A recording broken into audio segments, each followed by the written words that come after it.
அட நாசமா போறவனே, பிரேக் இப்படி அடா போடுது. உன் பிரேக் ஏண்டா இஷ்டத்துக்கு அமுக்குவியா? யோ என்னடா என்னங்க சத்தா? பங்களாக்கு வேலை அடிக்க வருவோன்னு தெரியும்ல, அப்புறம் ஏன் கேட்ட முடி வச்சுக்க சொங்கி? என்னது நான் ஒண்ணும் புரிய. டிரைவர் கையை கொடுடா, இவெல்லாம் ஒரு டிரைவர். அடுத்த தடவை வரும்போது கேட்டு நின்னு பிதுக்கிறவன் பாத்துக்கோ. டேய் இதுக்கு பேர் தான் பேலஸ். இங்க இருக்கவங்க ராஜ பரம்பரை. ஏண்டா குரங்கு மாதிரி அங்கேயும் இங்கேயும் தவறீங்க? பார்த்தா என்ன நினைப்பாங்க? இப்ப இருந்து ஒரு குண்டு ஊசி சத்தம் கூட கேட்காம எல்லாத்தையும் மெதுவா சத்தம் இல்லாம இறக்கி வைங்கடா.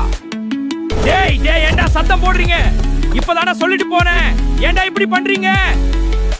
கைய பிடிச்சு காலை பிடிச்சு இந்த 1,00,000 ரூபாய் கான்ட்ராக்ட் வாங்கியிருக்கேன்டா, அதுல மண்ணலி போட்றாதீங்கடா. பின்னாடியா கொண்டு வந்து வைப்பாங்க. குட்டாலத்துல இருக்க வேண்டியதெல்லாம் இங்க வந்து உசுர வாங்குறீங்களேடா. பெருசாலிக்கு தொப்பி போட்ட மாதிரி எதுக்குடா இந்த ஆளுகிட்ட திட்டு வாங்கணும்? நாம போறோம்டா. என்னது ஒரு மாசமா? அதெல்லாம் முடியாது. Maximum 3 days. அதுக்கு மேல நாங்க இங்க இருக்க மாட்டோம். வந்துகிட்டே இருக்காங்க. பத்மினி அம்மா வந்துகிட்டு இருக்காங்க. யோ வண்டிய ஓரமாடுங்கயா. டேய் இது வர டெல்லிக்கு படிக்க போச்சு. ஒவ்வொரு கிளாஸ்லயும் 4 வருஷம் படிச்சிருக்குமோ. Strong foundation. அண்ணே உன் விருப்பப்படி ஒரு மாசம் இங்கேயே தங்கிருவோம். அண்ணன் ரொம்ப சலிச்சுக்கிறாரே. யாருடா இந்த கையாலாகாத சாமான இங்க கொண்டு வந்து வச்சது? தோலச்சு புடுவேன். இவர்தான். இவருக்கு இதா வேலை. இவர்தான் எல்லாத்தையும் இங்க போட சொன்னாரு. மேனேஜர் இதோ வந்து மேடம்.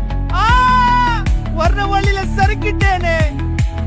ஐயோ பாஸ் பறக்குறாரு. நேரா போய் அந்த கருப்பு தூள் மூட்டையில விழுந்துட்டாரு. பைத்தியக்காரனுக்கு எல்லாம் எவன்டா கான்ட்ராக்ட் கொடுத்தது?